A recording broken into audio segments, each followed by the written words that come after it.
Je crois que c'est le premier conseil municipal de l'année, sauf erreur de ma part. Voilà. Donc, écoutez, comme c'est le début de l'année, je vais quand même vous souhaiter à tous et à toutes une très bonne année 2023. Beaucoup de santé, c'est important, en priorité. Évidemment, que les projets de la ville, quels qu'ils soient, voient le jour en 2023 dans les délais et que nous puissions, dès la rentrée, ouvrir notre nouvelle école. Je crois que c'est le vœu qu'on peut formuler. Tout le monde travaille pour ça, mais et voilà. Donc, je pense que l'année démarre. On va secrétaire de séance. On ne va pas changer une équipe qui gagne. Madame Barthes, si vous le souhaitez, vous serez secrétaire de séance. Et donc, à ce titre, vous pouvez faire l'appel. Marie-Josée Allen. Éléonore Barthes présente. Pierre Bertorello. Présent. Philippe Bory. Carlos Bico. Pascal Bousquet. Je crois qu'elle est retardée, me semble-t-il. Jean-Luc Chabozy. Maurice Combe. Philippe Coste. Claudine Dallery. Sandra Dilus. Joël Dolic. Christelle Durand. Florent Éveillard absent, donné pouvoir à Arnaud Sigu. Hervé Fauné-Fayas. Retardé. Sandrine Fuster absente, a donné pouvoir à Philippe Coste. Marina Garcia absente, a donné pouvoir à Fabienne Joyeux. Laurent Guerre. Présent. Elisa Jouffreau. Présent. Fabienne Joyeux. Présente. Bruno Maury. Présent. Elisabeth Michaud. Présente. Philippe Pintade absent, a donné pouvoir à Pierre Bertorello. Romuald Alphonse. Présent. Didier Robert. Présent. Alain Roux. Présent. Arnaud Sigu. Présent. Véronique Vidalenc. Présent. Valérie Oued. Bien, écoutez, je vous remercie. L'appel étant fait, nous allons passer à l'approbation du procès verbal donc, du 12 décembre. Donc, à ce titre, vous aviez soumis, M.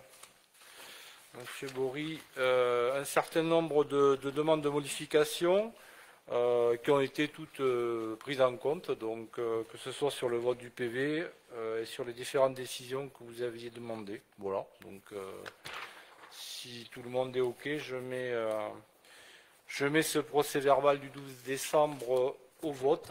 Y a-t-il des abstentions, des refus de vote, des votes contre? Tout le monde est d'accord? Écoutez, je vous remercie. Monsieur Bory, peut-être, oui.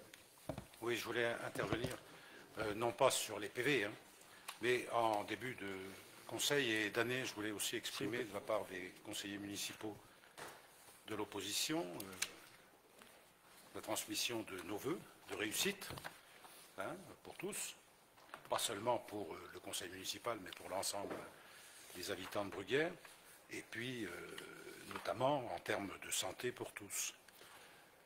Et il me semblait important, il nous semblait important aussi de voir l'année 2023 se tourner vers une amélioration de la situation sociale et économique qui implique d'autres choix que la prolongation de la vie professionnelle telle qu'elle est annoncée jusqu'à 64 ans avec des montants de retraite qui risquent de diminuer fortement au bout du bout si cette réforme est adoptée.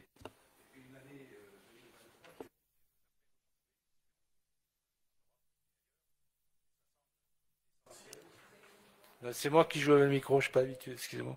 Je ne sais pas. Oui, je ne sais pas, qui sabote.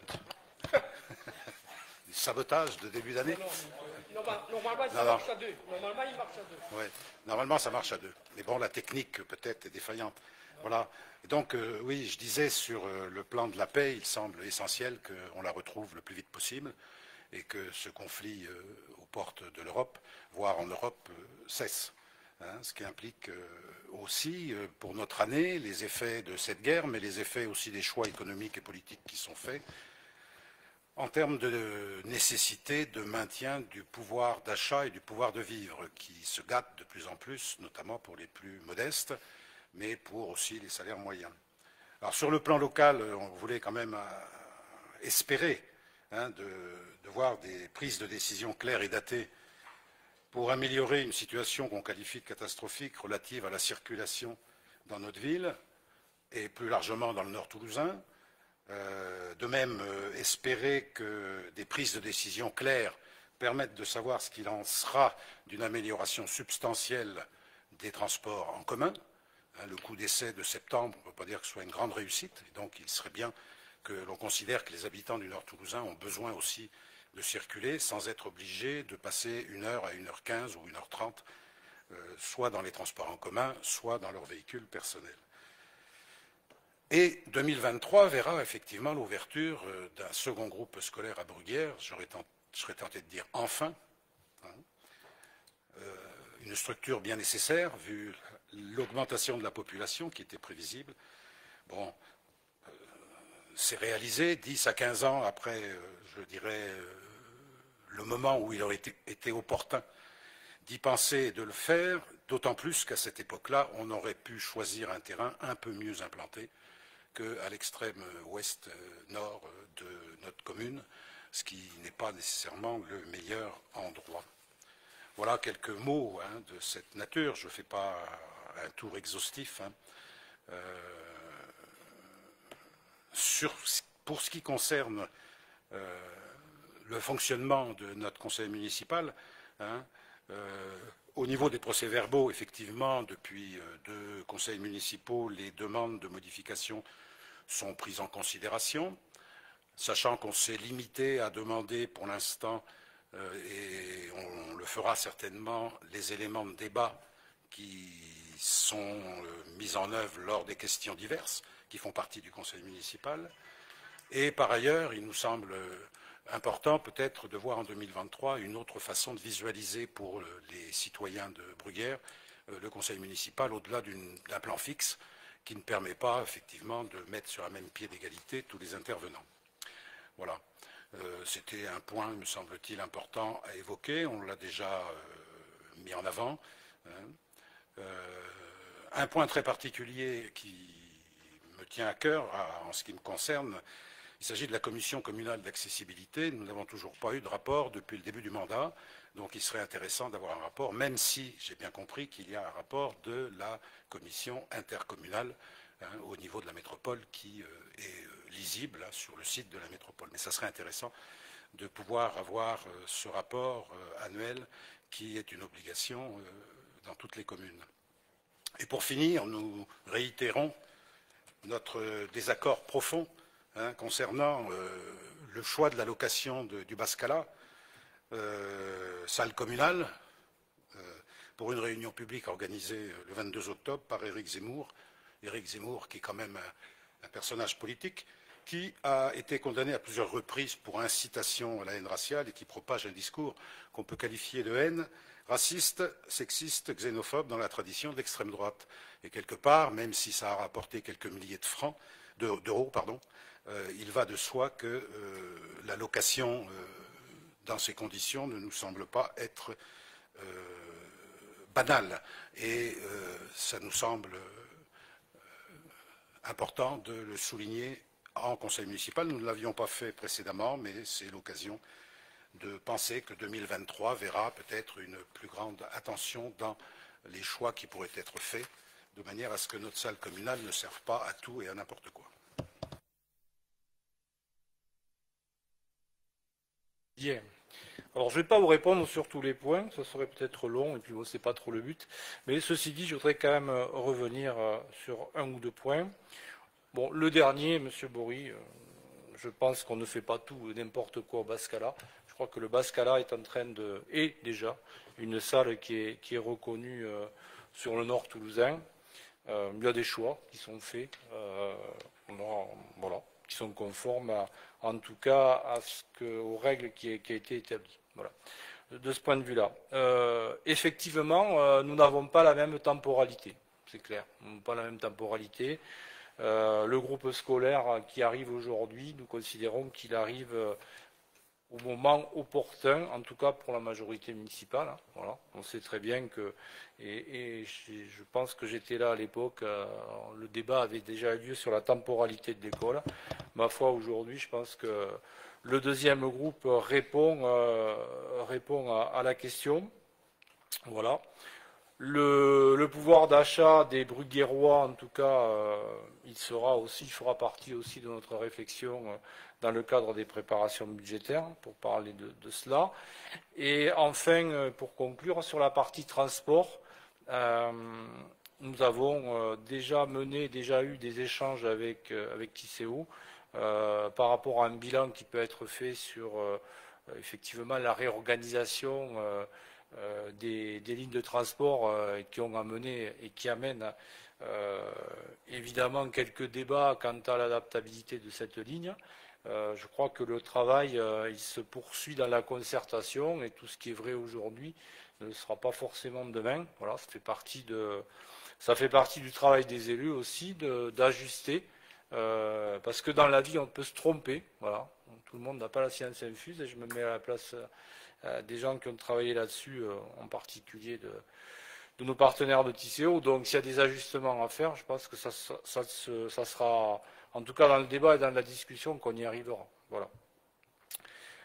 Voilà pour cela. Donc je vous propose, ceci étant dit, de passer, à moins que certaines personnes souhaitent rajouter quelque chose, il n'y a pas de problème. Autrement, Monsieur Combes.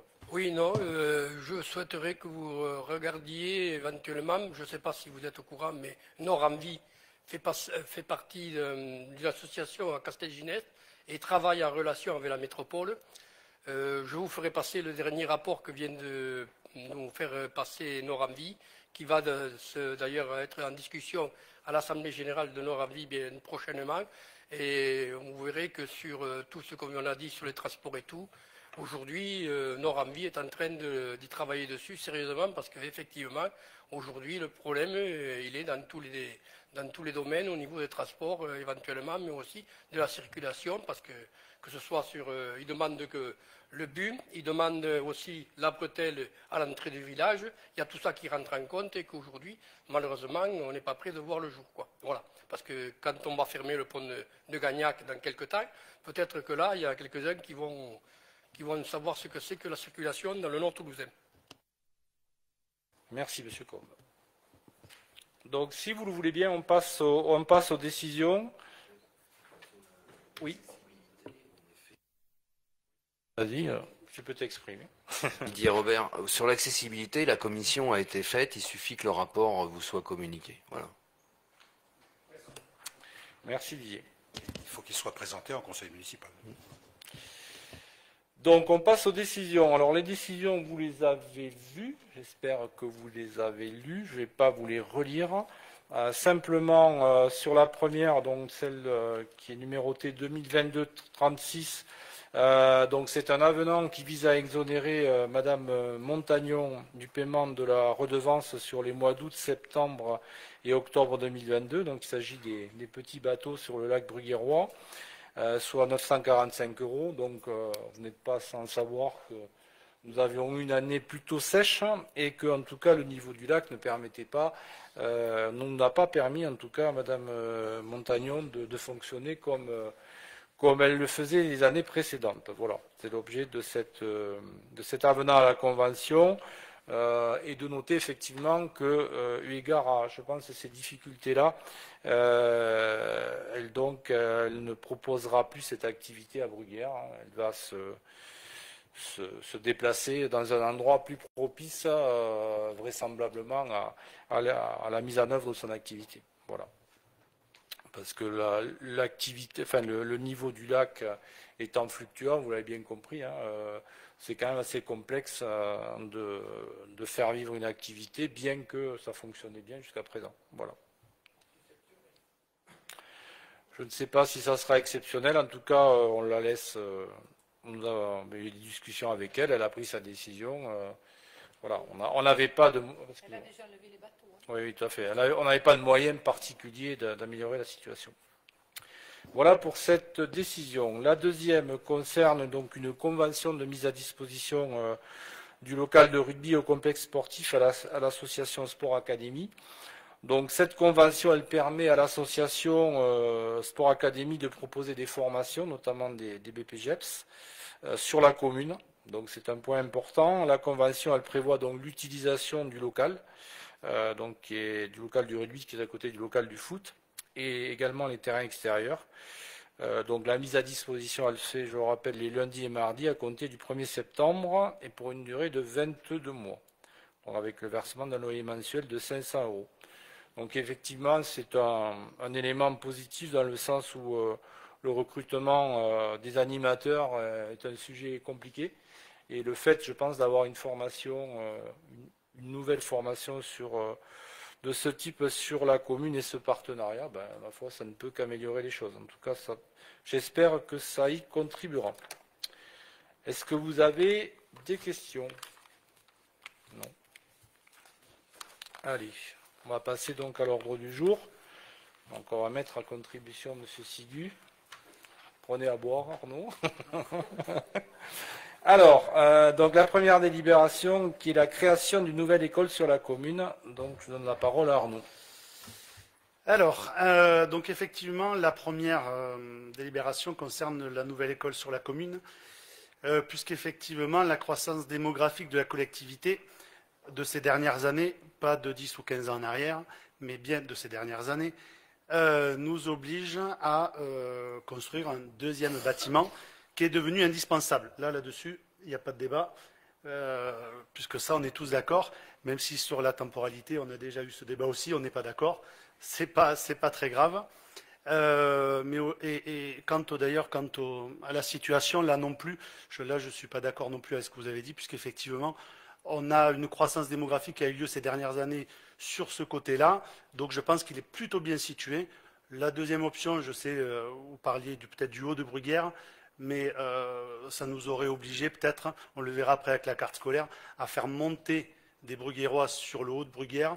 Je ne pense pas que ça soit mieux. Je pense que la situation finalement est plutôt la situation de l'école, elle est plutôt positive. Donc, considérant donc que le projet prévoit la construction d'un bâtiment quand même de 2400 mètres carrés avec un étage, au rez-de-chaussée donc on trouvera les classes maternelles, 4 salles d'activité, un accueil des familles, les espaces sanitaires, un espace administratif. Surtout, en plus, une salle plurivalente de 180 mètres carrés est également prévue. Et à l'extérieur, donc 2 cours, une maternelle, une élémentaire. Et le petit plus, c'est une serre végétale avec plusieurs espaces verts qui sont prévus aussi. Une restauration scolaire en liaison froide sera prévue aussi. Et toujours, on gardera le système de self pour les élèves de l'élémentaire. Les élèves de maternelle, eux, seront servis à table comme aujourd'hui. À l'étage, il y aura 7 classes élémentaires et 5 salles d'activité, ainsi qu'une salle des maîtres et un local technique. Considérant que suite à la sollicitation des élèves bruguiérois, la nouvelle école s'appellera l'école Les 4 Saisons. Il est donc proposé au conseil municipal de créer une nouvelle école Les 4 Saisons qui sera située au 1 rue du Ferretrat à Bruguière et donc comprendra en tout 11 classes et c'est évidemment l'éducation nationale qui déterminera le niveau de chacune d'elles une fois que nous aurons passé cette délibération. Voilà pour la première. Merci Arnaud. Est-ce qu'il y a des prises de parole? Monsieur Bory. Oui, c'était par rapport à la méthode concernant la dénomination de l'école. Le parcours qui a été fait, c'est que plusieurs propositions ont été soumises au vote des élèves. Oui. Alors, est-ce qu'on pourrait avoir une idée précise, si possible, des différentes propositions de noms qui ont pu être soumises au vote des élèves? C'est pour information. Oui, je vous le transmettrai. Alors, très honnêtement, je ne l'ai pas avec moi. Mais on avait de tête l'école du lac, l'école des papillons, des abeilles, des cygnes, du parc. Voilà. L'idée, c'était évidemment sur un thème qui est plutôt d'actualité, qui est l'environnement. Ça, c'était le thème choisi. Après, plusieurs noms sont ressortis. Et j'ai même le détail, je pourrais vous donner le détail, effectivement, du nom qui est arrivé en second. Mais là, je crois que c'était les papillons. C'est pas ça? Oui, c'était les papillons. Donc voilà, donc du coup, c'est les 4 saisons et je trouve qu'on est plutôt dans l'actualité. Voilà. Mais je vous le transmettrai, les différents noms. Oui, on pourra placer ces éléments très clairs sur le sujet. Monsieur Combe, oui. Moi, c'est au sujet du fait qu'on a reçu un mail au niveau de, je pensais que c'est au niveau de l'ensemble des conseillers, comme quoi on pouvait désigner, proposer, faire une proposition éventuellement pour dénommer l'école. Donc nous avons fait cette proposition, puisque nous, on avait considéré éventuellement, on avait proposé Pierre Perret, éventuellement. Donc c'est pour ça, et je vois que ça n'a pas été noté au niveau du vote des enfants. Donc bon, c'est un regret, parce qu'on aurait pu... Parce que moi, à ce côté-là, il valait mieux nous redire de suite qu'on n'était pas d'accord avec ça, plutôt que... Voilà, parce qu'effectivement, on a cru, nous, qu'on avait proposé et tout, parce qu'on aurait pu aussi proposer Simon Léveil, mais on n'a pas anticipé, mais voilà, c'est pour ça. Hein. C'est un regret, c'est tout. Hein. On note votre regret. Non, c'était juste que ça, on avait donné un thème qui était l'environnement. Voilà. Ouais. Et vous allez me dire que Pierre Perret chantait les louanges de l'environnement, c'est ça? Voilà. Si vous connaissez, La cage aux oiseaux. si vous connaissez ces chansons, c'est intéressant. Bon, On est bien d'accord, mais c'était pas l'idée d'une personne, parce qu'effectivement, des personnes qui se sont employées à protéger l'environnement, il y en a beaucoup, il n'y a pas que Pierre Perret, il y en a qui ont même agi plus que lui sur l'environnement. L'idée, c'était pas de mettre une personnalité, mais plutôt un thème et un nom. Voilà pourquoi le nom de Pierre Perret n'a pas été retenu, c'était pas du tout dans ce qu'on avait envisagé. Voilà. Et en plus, oui, j'avais oublié ça, l'idée, c'était aussi de garder une certaine cohésion, voilà, avec le reste des écoles de Bruguière. Voilà. Non, il eût été intéressant d'avoir une réponse du maire qui nous dise qu'on n'était pas dans les clous. Voilà. C'est noté. Après. Alors. Donc, je mets cette délibération au vote. Y a-t-il des oppositions? Des refus de vote? Des abstentions? Tout le monde est d'accord? Parfait, je vous remercie. Allez, nous allons passer à la carte scolaire. Ouais. Oui, allez, du coup, effectivement, nouveauté sur la commune. Alors peut-être on va, Arnaud, là, juste là. Oui, on peut le projeter, je vais expliquer en même temps. Voilà. Évidemment, nouveauté sur la commune, nous avons donc été obligés, donc nous avons un deuxième groupe scolaire. Qui dit deuxième groupe dit carte scolaire, puisqu'il faut finalement déterminer les enfants qui iront sur l'école des 4 saisons et sur le groupe scolaire qui est au centre. Pour ce faire, donc considérant qu'à compter de la rentrée 2023, la communauté de Bruyères comptera 3 écoles publiques, l'école maternelle Les Mésanges, l'école élémentaire Les Bruyères et l'école Les 4 saisons. Donc, il est donc nécessaire de déterminer le ressort de chacune de ces écoles.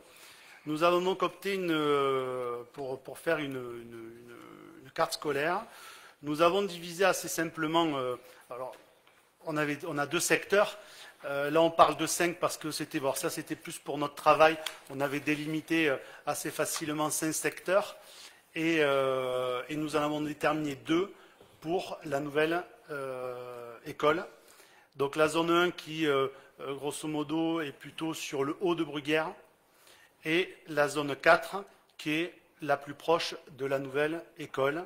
Briqueterie, Gamouna. Alors Gamouna, on l'a divisé en 2. Pourquoi? Parce qu'il y en a qui sont plus proches de l'école du centre que de celle-ci, donc on l'a divisé en 2.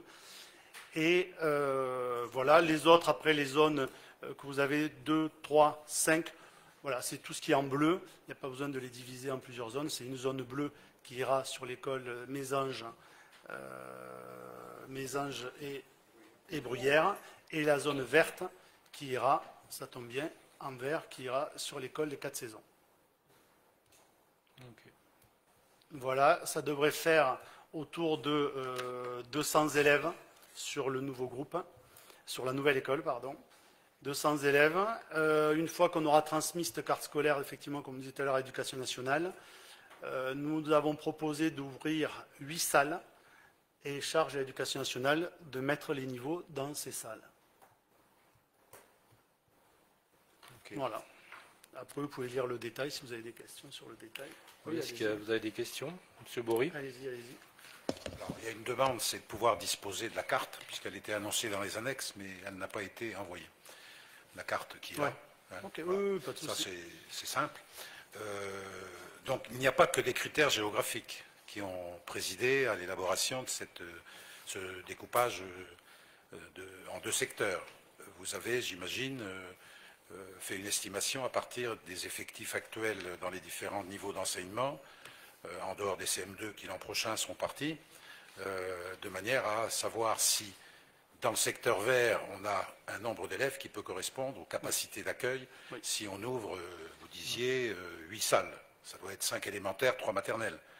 j'imagine. alors tous les niveaux, alors c'est ce que nous avons demandé à l'Éducation nationale, c'est de respecter au moins tous les niveaux. Oui, Ça, oui, c'est bien une sûr. De certitude. toute façon, ils Voilà. sont bien c'est une obligation, Ouais. ça, d'avoir tous les niveaux, je pense. Ben là, en fait, l'idée, c'est qu'effectivement, on avait regardé, la première chose, c'est géographique. Il ne faut pas être non plus... ça ne sert à rien d'aller chercher de l'autre côté de Bruguière pour aller sur cette école alors que vous en avez une au milieu. Donc, on a regardé, la première chose, c'était la géographie. Ensuite, on a regardé par rapport aux nouveaux lotissements, aux nouvelles constructions, pour qu'il y ait quand même un partage sur la commune, sur cette école-là. Ensuite, quand nous avons regardé classe par classe, enfin les futurs élèves de cette carte scolaire, effectivement, on s'est aperçu que tous les niveaux étaient respectés. Donc nous avons, grosso modo, entre 20 et 30 élèves pour chaque niveau. Donc on s'est retrouvé, finalement, avec quelque chose d'assez cohérent. Et donc c'est pour ça qu'on a gardé ce découpage-là. Voilà. Un équilibre Oui. qui s'opère sur les deux secteurs. En fait, parce que comme on n'a pas eu l'occasion, c'est vrai que ça aurait pu faire l'objet d'un travail de la commission. Si, mais vous n'étiez scolaire. pas là. Si, on l'a fait, M. Bourri, mais c'était au mois de novembre. C'était au mois de novembre. Eh bien oui, je sais bien, mais c'est pas moi qui fais les absences, c'est les présents. On avait effectivement prévu, et je vous l'aviez dans l'ordre du jour, sur cette partie-là, sur cette commission-là. Malheureusement, vous n'avez pas pu être présent. Après, effectivement, on aurait pu se rencontrer en dehors de cette commission, et je vous aurais expliqué, mais sur cette commission-là, les autres élus peuvent en témoigner. Voilà, on a travaillé un petit peu sur cette carte scolaire. Donc ça a été travaillé à la commission, mais on n'a pas eu de compte rendu, donc je ne savais pas qu'il y avait eu si vous n'avez travail. Normalement, il a été envoyé 15 jours après. Ouais, si vous ne l'avez pas eu, je vais le vérifier avec le responsable de pôle et vous le transférer. Mais effectivement, on avait vu notamment la carte scolaire et on avait commencé à parler aussi de la prochaine délibération qui était les rythmes scolaires aussi. Donc toutes mes excuses, si vous n'avez pas reçu le compte rendu, je vous le transmets. Oui, je vais vous le transmettre, il n'y a pas de souci. Mais on aurait pu aussi se voir après, en plus, il n'y avait pas de souci. Voilà. D'autres questions sur ce point?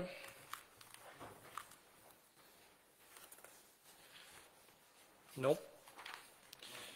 On passe au rythme, on fera les deux Alors, les rythmes scolaires. en tir groupé. Il vaudrait mieux séparer, parce que ce n'est pas tout à fait le même objet. On le sépare. Alors, donc, je pense qu'il faut voter sur celle-là, et les rythmes scolaires, c'est le une autre début histoire. d'année, on est zen. Donc, je mets la délibération au vote. Qui est contre? Qui est pour? Qui s'abstient? Personne. Tout le monde est OK. Voilà. C'est adopté. Nous passons à la suivante. Alors, la suivante, c'est donc les rythmes scolaires. L'année dernière avait été demandé par un certain nombre d'enseignants la possibilité de passer à 4 jours. Il y a eu un conseil extraordinaire, comme le veut évidemment la règle de l'éducation nationale là-dessus, où c'était assez partagé, avec quand même plutôt le souhait de rester à 4 jours et demi. Mais j'avais promis donc aux enseignants et aux parents d'élèves de réétudier la possibilité de passer à 4 jours lorsque nous aurions deux écoles. C'est ce que nous avons fait. Donc nous avons consulté la FCPE, les enseignants. Donc on était toujours dans le positif pour passer à 4 jours. Donc nous avons fait un conseil d'école extraordinaire la semaine dernière. Donc considérant que la semaine de 4 jours permet de lutter contre le taux d'absentéisme constaté le mercredi matin, notamment chez les maternelles, elle permet aussi de concentrer les activités complémentaires à l'école sur la journée du mercredi. Elle favorise la continuité éducative avec la possibilité de proposer des contenus pédagogiques plus riches, notamment donc, au centre. De plus, les enfants sont plus réceptifs aux apprentissages précisément en raison de l'absence de coupure. Considérant l'intérêt des acteurs éducatifs dans le passage aux 4 jours, et en particulier les enseignants et le tissu associatif, il est proposé au conseil municipal que le temps scolaire au sein de l'école de la commune soit réparti sur 4 jours, à compter de la rentrée de septembre 2023. Donc vous avez les horaires du lundi donc, au vendredi, 8h30, 11h45, 13h45, 16h30. Donc il est donc proposé au conseil municipal de solliciter le passage à la semaine de 4 jours pour les écoles de la commune à compter de la rentrée 2023 et d'arrêter les horaires tels que présentés ci-dessus, des horaires qui ont été présentés, enfin qui nous ont été présentés surtout par l'équipe éducative. Nous, on n'a pas imposé là-dessus de règles sur les horaires. Ça a été choisi autant par les maternelles, après de nombreuses réunions, j'imagine, entre l'école maternelle et l'école élémentaire. Voilà. Ça vient vraiment de leur proposition et nous, ça a rentré aussi, donc on a pu l'acter comme suit. Voilà. Des questions? Thibaury? Oui, alors c'est un vieux débat, ça, la semaine de 4 jours ou la semaine de 9 demi-journées, où on a joué à ça pendant plusieurs années, avec des changements successifs. Alors il est vrai que là, d'après ce que vous dites, les enseignants avaient souhaité aller vers une semaine de 4 jours, mettant en avant leur intérêt par rapport à cette situation de n'être présent sur l'école que 4 jours par semaine. Je ne me trompe pas quand je dis ça. Je ne sais pas leur intérêt, je ne sais pas. Mais en tout cas, non, mais eux ont demandé effectivement. Ils ont fait leur demande. Et le dernier conseil montre bien qu'en maternelle, c'est l'ensemble des enseignants de maternelle. C'était surtout eux. Et, en maternelle, oui. Ouais, en maternelle. Et sur le primaire, il y en avait 12 pour et 4 contre. D'accord. Oui, il y a des points de vue très différents.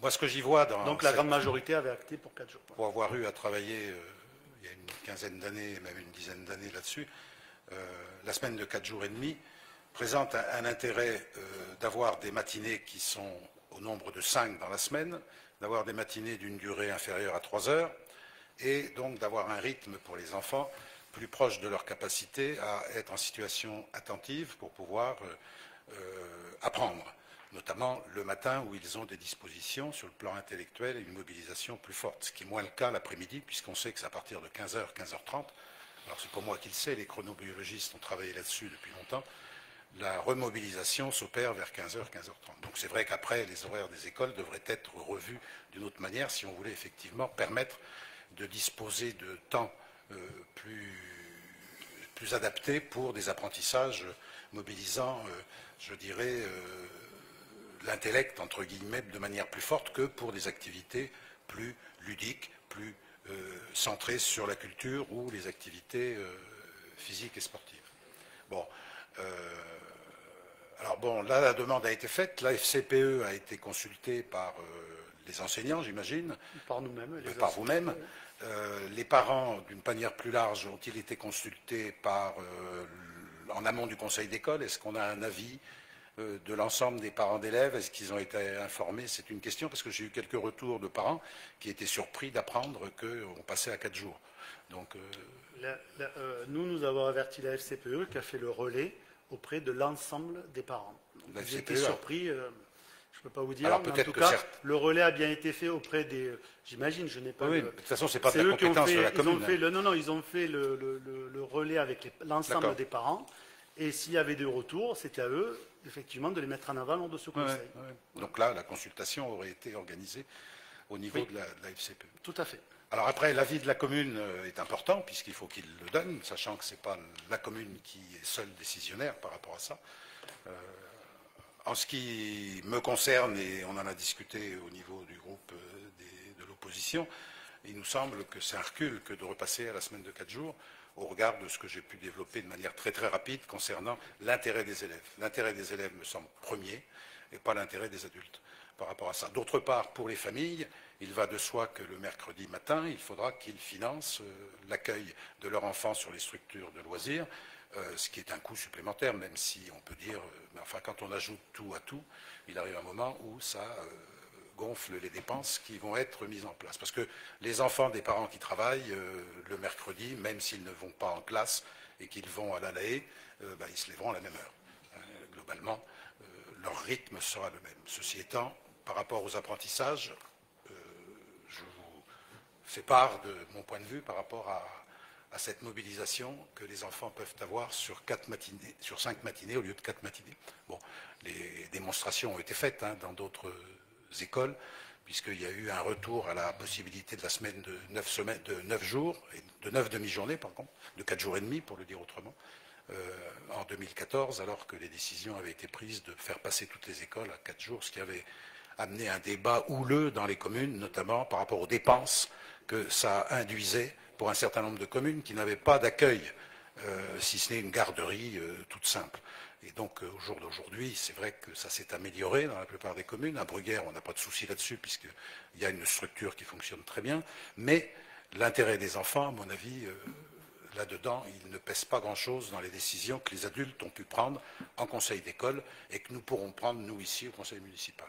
Pour notre part, on ne sera pas favorable à ce changement du rythme scolaire des écoles de Bruguère. Écoutez, je vous laisse vous rapprocher de vos anciens confrères, et puisque j'aime bien que vous preniez l'exemple des chronobiologistes, ils prenaient le même exemple, donc je pense qu'il y a un vrai débat sur les chronobiologistes, puisque eux, je me souviens, un des directeurs s'appuie justement sur des synthèses et des rendus de chronobiologistes qui prévoyaient, enfin, qui mettaient en avant les 4 jours. Donc mettez-vous voilà, ensemble à discuter avec eux. Mais c'est vrai que moi, je ne suis pas professionnel. J'ai des enseignants dont c'est le métier actuel qui me disent et qui ont mis pas mal de choses en avant pour passer à 4 jours. Donc après, je trouve dommage, effectivement, certes c'est votre passé, mais aujourd'hui il y a quand même les enseignants qui sont là et qui nous mettent le contraire en avant, le contraire de ce que vous dites. Donc je pense que l'intérêt des enfants est préservé. Si vous pensez que ce n'est pas le cas, donc vous remettez en cause tout ce que peuvent mettre en avant les enseignants aujourd'hui, bah, écoutez, dont acte, mais effectivement, je pense que c'est quand même préservé. Ça ne sera pas nécessairement la première fois un débat. Par rapport à certains sujets où, effectivement, l'intérêt de l'enseignant en tant que, je dirais, personnel et employé n'est pas nécessairement le même que l'intérêt des élèves que le service public doit préserver en premier lieu. Écoutez, bon, après, au niveau scientifique, les controverses font partie des sciences, y compris chez les chronobiologistes. Hein, il y a des accords. C'est ce qui fait la richesse du débat scientifique ou pseudo-scientifique. Tout dépend comment on l'approche. Je vous laisse la responsabilité de vous dire. Une dernière intervention ou pas? Oui, Monsieur Bory, ancien inspecteur d'éducation nationale, je pense que vous êtes aussi au fait de la conscience professionnelle qu'ont les enseignants et que le choix qui a été fait, les propositions qui ont été faites, prend en compte naturellement l'intérêt des enfants. Merci. Après, vous savez, comme tout débat, il y en a beaucoup aujourd'hui dans l'actualité pour les mêmes références ou le même référentiel, on a des interprétations qui sont différentes. Donc, on ne va pas trop s'étonner de notre divergence sur le sujet. Je pense qu'également, on aura vraisemblablement des parents qui seront plutôt favorables et d'autres peut-être plus défavorables, moins favorables du moins. Voilà, c'est un peu la réalité de ce type de choix. Et donc, je pense que l'intérêt de tout ça, c'est aussi de faire un bilan à un moment donné, quand on aura passé un an, etc., de voir un petit peu comment ça s'est passé. En tout cas, je voudrais quand même remercier d'abord le travail des services et le travail des élus qui ont en charge ce dossier, hein, que ce soit Arnaud ou Carlos et l'ensemble de la commission, parce que ce n'est pas une tâche facile que de créer une carte scolaire, de trouver à peu près l'unanimité, et également pour la partie rythme scolaire. Voilà, donc s'il n'y a pas d'autres interventions, je vais le mettre au vote. Donc, est-ce que sur cette délibération, donc, il y a des votes contre? Donc, j'en note 4. Des abstentions? Tout le reste est bon, favorable. Je vous remercie. Allez, une petite dernière pour Arnaud, relative donc à l'adoption des tarifs du séjour ski 2023. C'est ça. Donc, considérant la volonté de la municipalité de développer une offre de séjour pour les enfants bruguérois, afin de contribuer à l'apprentissage de la citoyenneté, du civisme et l'autonomie des enfants, ainsi qu'à faciliter l'inclusion des nouveaux arrivants et favoriser la mixité sociale, considérant que ce projet permet par ailleurs aux enfants de tous horizons sociaux de découvrir la montagne et un nouveau cadre environnemental à travers des randonnées et des activités de pleine nature, mais aussi à sensibiliser les enfants du respect de l'environnement. Pour l'hiver 2023, la commune propose aux enfants de partir à Peyragudes dans les Pyrénées pour une durée de 5 jours avec des journées ski, si la météo le permet, randonnée, découverte de la montagne. Considérant que pour mener à bien ce projet, la tarification doit permettre à l'ensemble des familles de participer à ce séjour, il est proposé les tarifs suivants, étant précisé que pour les 3 premières tranches, la CAF, grâce à la carte vacances-loisirs, accorde une aide financière aux familles pour encourager et faciliter la participation des enfants. L'aide est directement déduite de la facture, c'est la CAF qui verse directement à la commune le montant correspondant.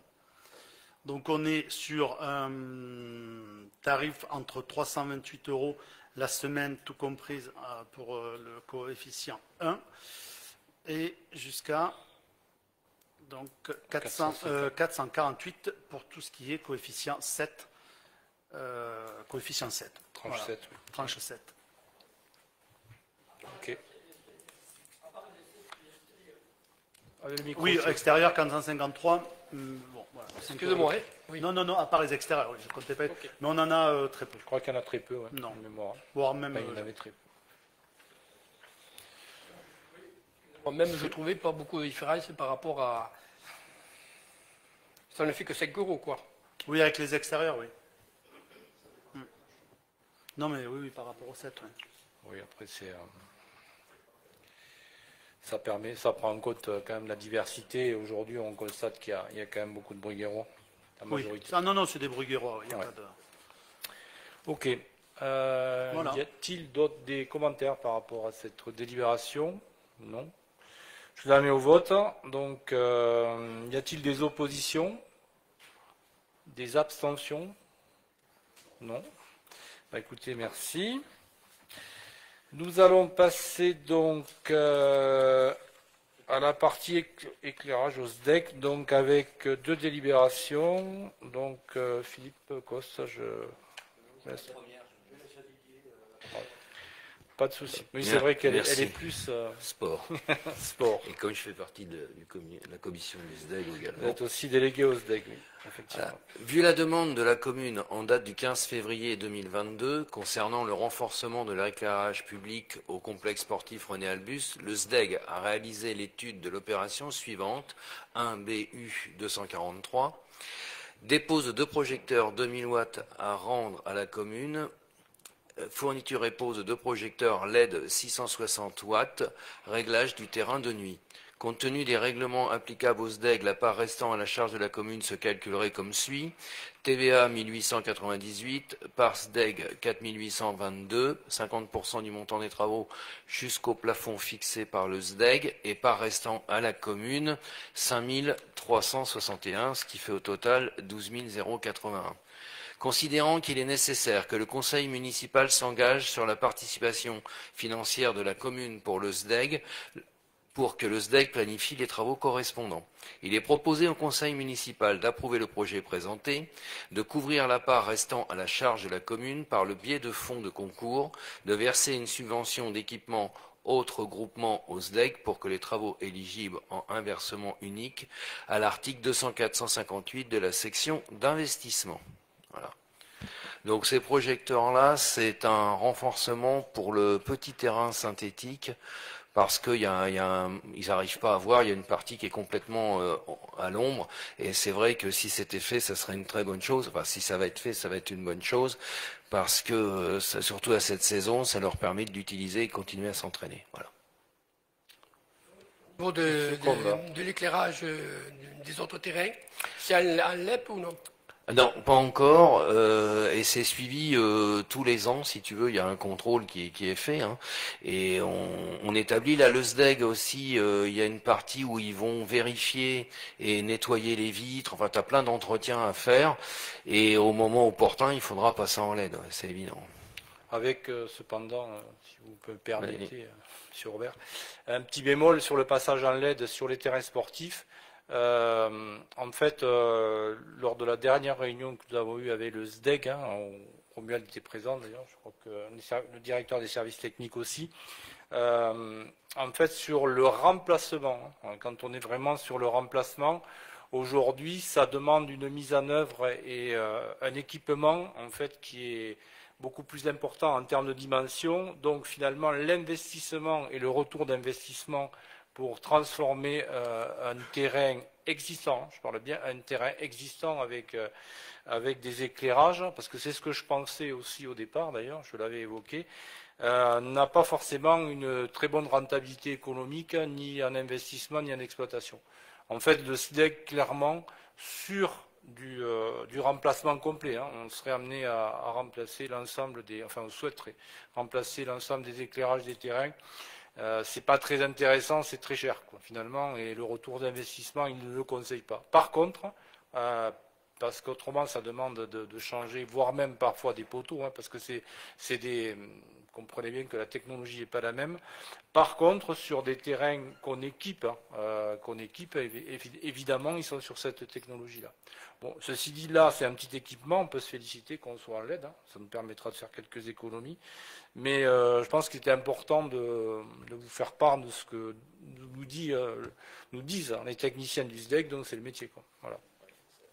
Si tu permets, Pierre, sachant que il faudra, c'est pas demain, mais il faudra y arriver un jour, puisque de toute façon la puissance électrique diminue d'année en année, Oui, certes. puisque c'est logique. Donc au moment, on verra ce qu'on peut faire. On pourrait peut-être voir par rapport au stade les panneaux, quoi, éventuellement. Mettre en place des panneaux. Des panneaux. Photovoltaïques. Ah, des panneaux. Oui, ça a été il y a une étude qui a été faite. Voilà. On pourra vous restituer en commission. On passe à... donc sur cette délibération, je la mets au vote. Qui est contre? Qui s'abstient? Tout le monde est d'accord? Merci. Donc, Philippe, Oui. Costa. La deuxième... deuxième est pour moi, oui. Oui, c'est ce que je crois. Donc, la mise en place d'un éclairage public route de Villemur. Vu la demande de la commune en date du 1er juin 2021 concernant la mise en place d'un éclairage sur la route de Villemur, le SDEG a réalisé l'étude de l'opération suivante. Fourniture et pose de 6 ensembles d'éclairage public composés d'une crosse supportant une lanterne LED 43 watts avec abaissement de tension et la rénovation de l'armoire de commande. Compte tenu des règlements applicables au SDEG, la part restant à la charge de la commune se calculerait comme suit. Alors la TVA récupérée par le SDEG, 1005 €. La part du SDEG, 2552 €. Tourne la page. La part restant à la charge de la commune, estimation à 2838 €, qui fait un total de 6395 €. Considérant qu'il est nécessaire que le conseil municipal s'engage sur la participation financière de la commune pour que le SDEC planifie les travaux correspondants, ce projet nécessitant la création d'un nouveau point de comptage, un contrat de fourniture d'électricité sera conclu par la commune qui se chargera de la mise en service du raccordement en question. Il est proposé au conseil municipal d'approuver le projet présenté, de couvrir la part restant à la charge de la commune par le biais de fonds de concours, de verser une subvention d'équipement autre groupement au SDEG pour les travaux éligibles et un versement unique à l'article 204-158 de la section d'investissement. Voilà, ce sont des travaux. Alors nous anticipons un petit peu tous les travaux qui vont être faits au niveau voirie sur la route de Villemur. C'est une demande des riverains qui date de très longtemps. Donc nous sommes en attente donc, de l'étude faite par Toulouse Métropole qui va à terme arriver sur un trottoir aménagé. Et donc nous anticipons ces travaux en faisant une demande donc, pour que cette portion soit éclairée. Voilà, donc ce sera du LED là aussi. Et au moins les riverains seront protégés pour circuler sur cette portion. C'est ça. Pardon. Est-ce qu'il est prévu dans ce coin-là, si on fait un trottoir, un passage protégé pour aller en face, puisqu'en face on a une piste et tout? Oui, l'étude prévoit de monter jusqu'au feu, qu'il y a un feu clignotant. Voilà, de monter jusqu'à ce feu clignotant pour protéger. Il y aura un passage surélevé pour protéger voilà, pour aller au collège en toute sécurité. Bien. D'autres questions? Non. Donc je le mets au vote. Y a-t-il des abstentions, des votes contre? Non, tout le monde est d'accord. Eh bien, c'est parfait. Je crois que nous avons terminé sur l'ordre du jour du conseil municipal. Nous allons passer donc aux réponses aux questions orales de l'opposition. Donc, je vais vous les énumérer. Donc, la première question qui a été posée concernait le réseau Express Vélo. Donc, le 13 décembre 2022, un atelier territorial Nord concernant le réseau Express Vélo d'IREV a été organisé à Castelginest par Toulouse Métropole. Donc ce réseau prévoit 14 lignes de déplacement en continu et sécurisées. 2 de ces lignes concernent notre commune. Il apparaît que l'échéancier qui a été défini ne prévoit pas la réalisation de ces 2 lignes dans les délais proches, ce qui signifie que notre commune en restera pour quelques années encore à des tronçons de pistes cyclables sans continuité. Qu'en est-il exactement ? Donc, pour être clair, Toulouse Métropole a lancé des études de faisabilité de toutes les lignes REV, bien évidemment. Certaines avancent plus vite que d'autres au regard des difficultés de réalisation et en particulier, notamment en matière d'acquisition foncière à réaliser. Donc, les REV 5 et 7 qui traverseront notre commune ne verront leur réalisation débuter qu'a priori après 2026. Évidemment, il y a pas mal de terrains qui sont dans le domaine privé. Et vous savez, enfin, ce n'est pas Fabienne Joyeux qui me démentira. Pour aller récupérer des terrains et les passer dans le domaine public, c'est pas très simple. Donc, je pense, par exemple, à, me semble-t-il, un point qui passe par les ateliers, qui va à Saint-Jory, etc., qui était d'ailleurs une étude qui avait été faite à l'époque par la communauté de communes RC-Garonne. C'est vraiment l'étude initiale. Que je connais plutôt bien et que certains ont connu. Donc il y a quand même beaucoup de travail auprès de ça. Néanmoins, quand même, il faut souligner que dès 2024, Toulouse Métropole va réaliser pour près de 3 millions d'euros une continuité cyclable depuis l'avenue du Bruguet jusqu'au rond-point du Centaure, vers Saint-Alban et vers le rond-point de l'autoroute, avec l'aménagement routier. Donc on peut quand même considérer que le développement de la partie cyclée n'est pas inexistant à Bruguière, bien au contraire. Et en plus, là, on sera sur, je pense, un lien avec des zones industrielles, une sécurisation complète de ce parcours qui aujourd'hui est dangereux et sur lequel, d'ailleurs, il y a déjà eu 2 décès de mémoire, enfin en tout cas un que je connais. Voilà, donc en matière de vélo. Le terrain impasse de Toulouse. Est-ce que ça inclut également dans les prévisions, la échéance de 2024, la mise en place d'une voie cyclable qui irait rejoindre celle qui va vers Saint-Alban? Ben oui, vous allez via l'avenue de l'ancienne. Par l'impasse de Toulouse, c'est-à-dire l'ancienne. Est-ce que ça, c'est prévu? Si je peux répondre, bon, j'ai assisté à cette réunion donc à Castelginest qui était très intéressante où ils ont fait participer un peu les gens qui étaient présents à cette réunion et il s'est avéré qu'on a fait des petits ateliers suite à cette réunion et où est ressorti plein d'idées qu'ils ont pris en compte et puis donc le travail se fait. Ils avancent sur les rêves. Nous, sur Bruguière, on n'est pas oubliés. Ils y travaillent. Seulement, bon, ça va prendre certainement un certain temps. Comme on a dit Pierre Bertorello, il y a beaucoup d'acquisitions foncières. L'autre jour, nous avons eu une réunion à Toulouse Métropole où nous avons parlé justement de ce projet donc de piste cyclable qui partirait du Bruguet et qui irait jusqu'à la rue du Lac à l'Espinasse. Et nous avons demandé qu'il y ait un maillon qui aille sur l'impasse de Toulouse. Et donc tout ça c'est pris en compte aussi par Toulouse Métropole et nous sommes en attente bien sûr de ces études. Mais bon, nous avons bien demandé qu'il y ait ce maillon qui aille jusqu'à l'impasse de Toulouse et qu'on ait une sécurisation d'une voie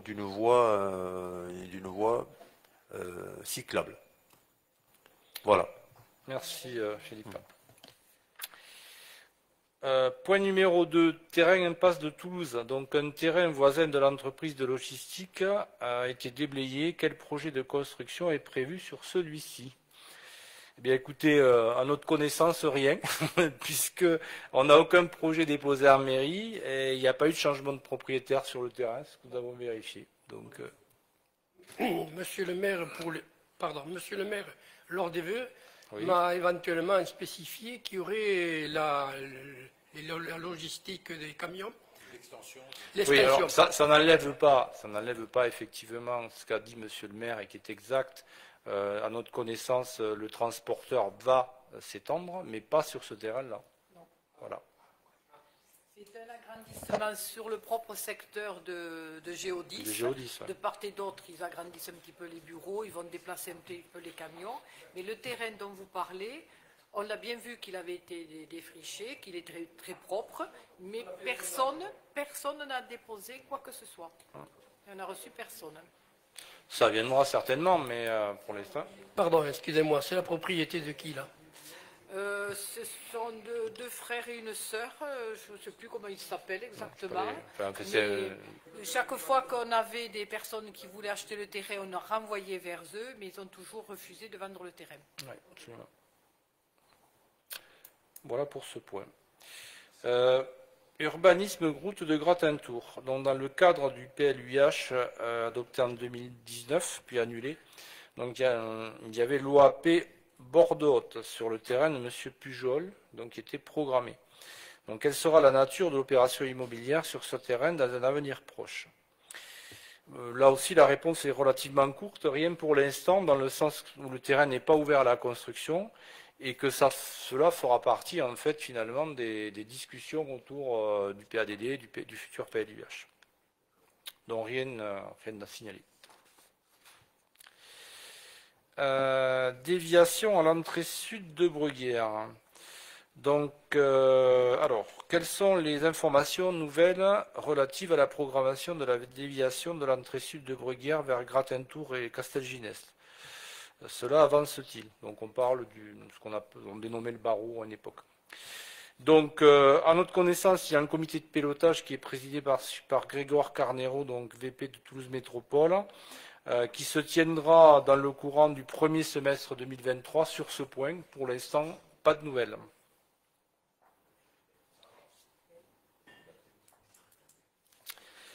Point 5. Si on demande ça, M. Bertorello, vous comprenez très bien qu'il y a un passage aujourd'hui entre Super U et Intermarché, il y a sur une cinquantaine de mètres, qui est vraiment très dangereux, surtout quand on croise un camion. Parce que l'autre jour, pour croiser un camion, les camions, eux, veulent pas aller dans le fossé, donc ils se serrent au milieu de la route. À ma connaissance, il y a un aménagement routier qui va être fait. Il y a des trottoirs et une piste cyclable. Oui, sauf dessertes locales. Ouais. Enfin, en tout cas, ce qu'on peut noter, c'est que l'urbanisation de l'ensemble de la voie, qui va de Bruguière à... D'ailleurs, on a dû l'évoquer lors des vœux. Ça a déjà été évoqué à maintes reprises lors du Conseil. Il y aura un aménagement, en tout cas, pour sécuriser l'aspect piéton et cycle. On demandait des nouvelles par rapport à la VNL, je crois que c'est le nouveau. Oui, j'ai bien entendu. C'est le nouveau nom, parce que c'est quand même un projet qui date d'avant 2014, qui devait être effectif en 2016. Les crédits avaient été débloqués et qui n'est toujours pas réalisé, ce qui quand même n'est pas sans poser de problème vu le trafic routier que l'on a de plus en plus important, qui passe par la rue du Bruguet notamment pour rejoindre après Gratentour et Castelginest, voire pour remonter vers Villemur. Oui, bien évidemment, ça fait partie des sujets sur lesquels aussi nous portons notre attention parce que nous sommes conscients que le trafic est important et effectivement ce projet est en tout cas un projet intéressant pour décongestionner la partie Bruguet. Ceci dit, le financement aujourd'hui des métropolitains, la voirie aujourd'hui, c'est des besoins qui sont importants. J'imagine que le futur PLUIH aussi fera apparaître peut-être d'ailleurs de nouveaux besoins. Il y a des questions de priorité. Je pense que déjà la priorisation et le fait en tout cas à titre personnel, je pense que c'est important. Déjà qu'il y ait une priorité sur l'aménagement depuis le départ de l'autoroute jusqu'à Bruguière avec une sécurisation. Bon voilà, je ne dis pas que c'est plus important que d'autres, mais en tout cas c'est un point important. Voilà. Peut-être que le financement sur ce point de barreau viendra un jour, mais pour l'instant on n'en est pas là. Une question sur la CTG, réunion publique relative donc CTG et son plan d'action. Donc fin novembre 2022, une réunion publique de présentation du plan d'action de la Convention territoriale générale devait être organisée, donc c'est en date du 28 novembre. Elle a été reportée à une date encore inconnue à ce jour. Avant même de connaître la nouvelle date, il serait normal que le conseil municipal soit informé du plan d'action issu notamment des 2 journées de séminaire, donc organisées au cours du 4e trimestre 2022, puis du COPIL du 24 novembre dernier. Nous vous remercions par avance de faire part au conseil municipal des éléments essentiels du plan d'action du CTG, d'une part, et de la communication de la nouvelle date de la réunion publique, si celle-ci est prévue à ce jour, d'autre part. Alors, la réunion publique, nous en avons fixé, on va dire, le créneau, mais pas les dates. Aujourd'hui, ça sera entre mars et avril. La rédaction des fiches actions est en cours. La signature de la CTG avec la CAF, elle est prévue en mois de juin. Et bien évidemment, nous pourrons vous envoyer le plan d'action. Il n'y a pas de secret de polichinelle là-dessus. En tout cas, c'est d'ailleurs un sujet qui doit être partagé par l'ensemble des acteurs de la collectivité. Voilà, donc on vous fera passer tous les éléments, en tout cas le plan d'action. Voilà. Et les dates dès qu'elles seront connues. J'ai répondu à votre question? Oui, j'imagine que ça intéresse tous les conseillers municipaux. Peut-être qu'au niveau de la majorité, vous avez déjà été destinataire, mais nous n'avions pas pour l'instant eu. C'est pour ça qu'on proposait que le conseil municipal en soit informé, aujourd'hui ou au prochain, selon l'ordre du jour prévu. Ok. Dernier point à ma connaissance. Donc, oui, dépenses en matière d'électricité et de gaz.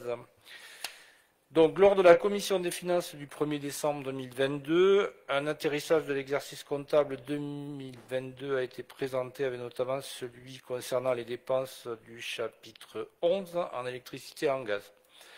En électricité, l'atterrissage était estimé à 360 000 euros pour un BP 2022 de 340 000. Le CA 2021 comptait une dépense de 287 665 euros. En gaz, l'atterrissage était estimé à 57 620 euros pour un BP 2022 de 38 000 euros. Le CA 2021 comptait une dépense de 34 885 euros.